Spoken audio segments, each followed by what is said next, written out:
Welcome. You're listening to Entertain You. This is a radio program brought to you by Radio Ear Network and Society Bites Network and the Sarasota County Film and Entertainment Office in Sarasota County, Florida, also known as its Film Commission.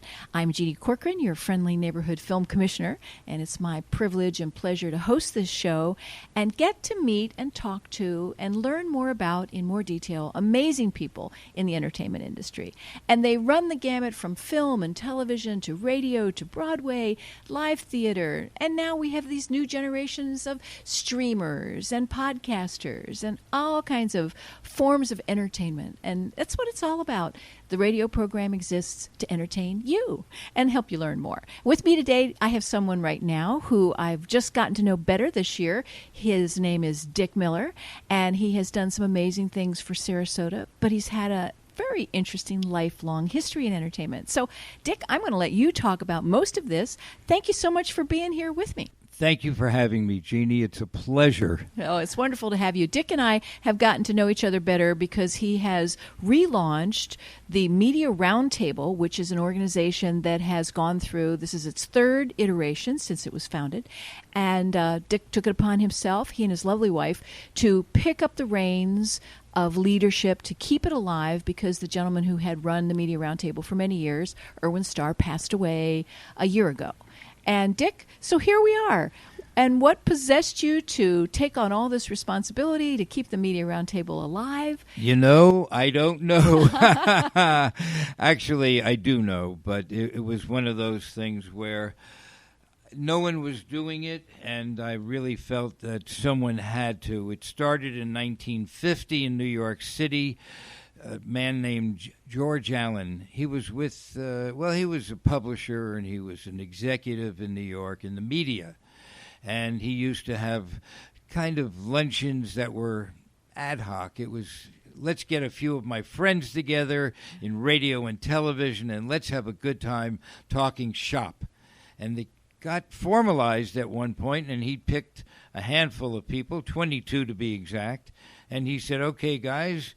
And it was a guy's world then. It wasn't fair, but it was, Jeannie.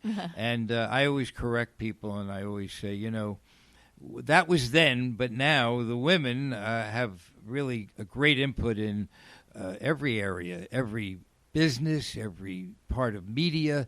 They're very important, and not just because you are a woman, but because you are a dynamic woman. So anyway, it was 1950, and the Media Roundtable was born, and now it's 69 years later, going on 70 years. Wow. And what happened was George Allen retired, and he came to Sarasota, Florida in 1989, and he had a wonderful time here. He immediately went to St. Armand's Circle and Cafe La Rope, and he said, I'd like to kind of have my monthly meetings there. And he changed it from 22 to 32 people, and they were all kinds of media people. And he got a little more, I think he broadened it a little more. So media, what is that? It's broadcasters, radio and television. It is also newspapers and magazines. And he had some theater people, but journalists and right, war correspondents and all kinds of right, things. And you had interesting speakers. And what we did is, and I wasn't around, I didn't know George Allen at that time, or I never met him, but I did know Erwin Starr. And in 2004, at the Field Club here in Sarasota, I attended one of the meetings, and they invited me, and they said, you know, when you're invited, you're a member. And I said, what does that mean? Well, we have hundreds of people, but we can't accommodate everybody, but they're not here. They're snowbirds, or some of them live here permanently. Anyway, the Media Roundtable was very fascinating, and I really enjoyed it. And so when I heard that Erwin Starr passed away a year ago, and no one was going to pick it up, I said, you know, this is sinful. I mean, it just isn't right. So I am a creative businessman. I've done a lot of things in New York, and you're probably going to ask me about some of them. So without further ado, I'll just say that I'm I'm part of the Media Roundtable. So you take it away and talk to me about what you're interested in finding out about Dick Miller. Oh, I will. And also, just for those in the sound of our voice, the Media Roundtable website. What is that website?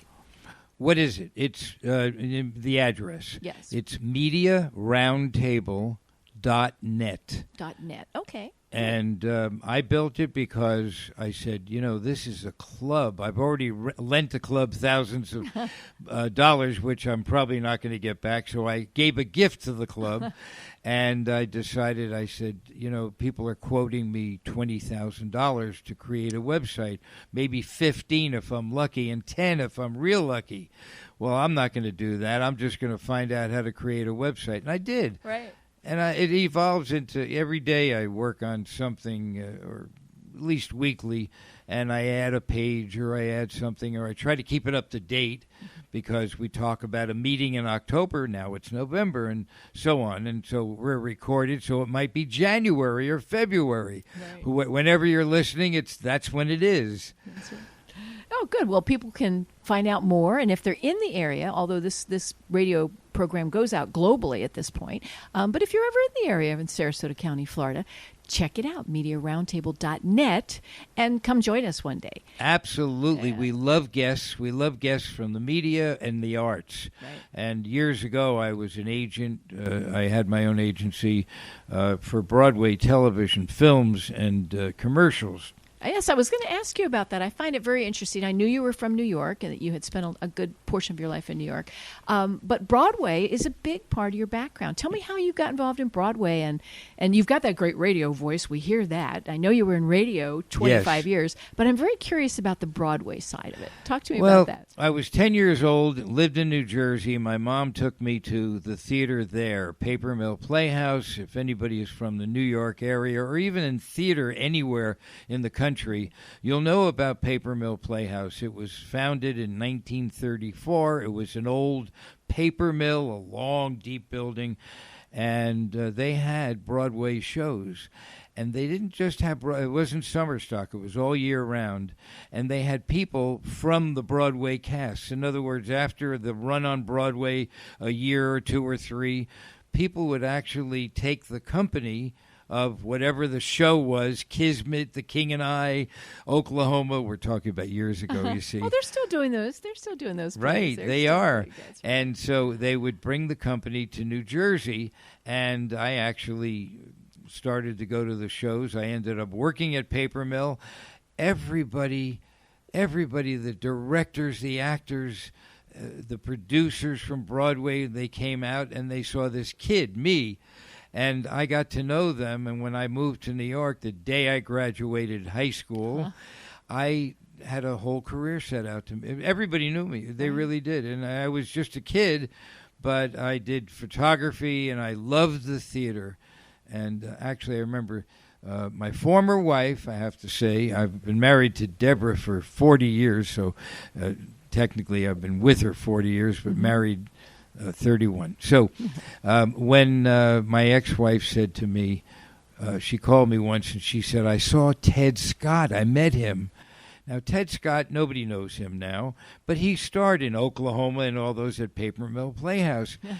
And she was a script supervisor in films, and so she met Ted Scott on the set, and he said, you were married to Dick Miller. I knew him since he was 10 years old. And she said, really? And so he said, I never knew anybody who loved the theater more than Dick. Mm-hmm. He was always there. He just loved it. So that was me. I remember someone saying to me about live theater, because I did a lot of live theater when I was young. They said it's like a fever in the blood, and you're never cured. Yeah, and you can work in radio, and you can work in television, you can work in film, right. And you can work on all these other different genres of entertainment. But there's something about live theater that is a unique, one-of-a-kind experience. There's something about that instant gratification from an audience. You're up there flying by the seat of your pants. If you go up on your lines, there's nobody to help you. There's That's not right. cut, take two. I agree, Jeannie, very much. Yeah. And so, yeah, I got bitten by the bug. Right. That's what they say. And I really, really enjoyed every moment. We went back about a year and a half ago, went back to New York, and we went to Phil Smith's office. Now, Phil Smith, who's he? You ever hear of the Schubert Foundation, the sure. Schubert Organization? Schubert They own Alley. theaters all over the world, all over the country, rather. And Phil Smith, who's about 86 or 7 at this moment, he's in a wheelchair. He and I met when I was 17 years old. He was in the box office of the Schubert Theater. He is now the CEO and head of the Schubert Foundation and Organization. And we reminisced for about 45 minutes in his penthouse office overlooking Schubert Alley and 44th Street. He said, "Dick, it's changed, hasn't it?" I said, "Yes." Just a little. Just a little. And, there are not many people. I usually tell people, the people that I knew in show business, they're either dead or they're so old. Anyway, I love Broadway, and I was every day was a part of it. Right. I had a friend who was a doorman for the Schubert, and they used to call him Pops. And he was 35 years old, but they called him Pops. And he was an actor, but at night he was the doorman at the Schubert. I probably knew him. I wonder what years, but it would have been, I'm thinking, early 80s. Yep. Yeah, well, early 80s. I left New York in 86. Late 70s, yeah. Yeah, so I remember, yeah. And, Pops. that's another thing, because they knew me. I started to sell candy and drinks and souvenir programs on Broadway when I was in my teens, but everybody knew me growing up on Broadway, so I could see any show I wanted to. Oh, just sit in the back or down front, right on the side, third row. There's an empty seat, and I used to see every show as many times as I wanted to. What a spoiled kid I was. But look at it just gave you a great background. It really did. How did you transition from that, for the love of Broadway and the love of theater, how did you transfer all of that love and attention into radio for 25 years? Well, it goes back before I did radio, and I don't know if you know Joe Franklin, if you've ever heard his name, but he was on for over 40 years radio and also television in New York. Mm-hmm. And he was a character. And one day I called him up and I said, Joe, this was in the mid-'60s. I called him up and I said, Joe, I've got something for your radio, actually it was for the ABC television show that he was hosting at the time. And she's really great, and why don't you give her a 5-minute spot? He said, what's her name? I said, Bette Midler. He said, what? And nobody knew her. Well, anyway, I was her first agent. I have a story, but we can talk about it maybe another broadcast. Another time, right. But anyway. I love Bette Midler. She's an amazing talent. She really is. And she knew she was going to be a star from the day I met her. Right. And so I was her first agent, but there is a backstory to it, and someday we'll get into it. So Joe said to me, when I was talking about Bette Midler, he said, why don't you go into radio? And I said, I'm an agent on Broadway. Why would I go into radio? He said, you've got a great voice for radio. And he meant it. Yeah. Well, years later, I started to think, what am I going to do? And I had like 3 different businesses on Broadway, but I wasn't on radio. I was writing a nationally syndicated newspaper column. So you've been a journalist as well. Right, yeah. a photojournalist and a journalist. Mm-hmm. And I wrote for magazines and newspapers all over, from San Francisco Chronicle all the way across to Connecticut and up and down the coast, all over. And so I said, gee, I don't know what I want to do. So I thought of Joe Franklin. It went into my ear, radio. Well, how would I get into it? Well, I listened to radio when I was growing up. I like radio. I think I could emulate it in some way. I'm not going to go work for a big company and apprenticed and then become a radio guy. I'm not a disc jockey. I want to talk. So what do I do? Well, I bought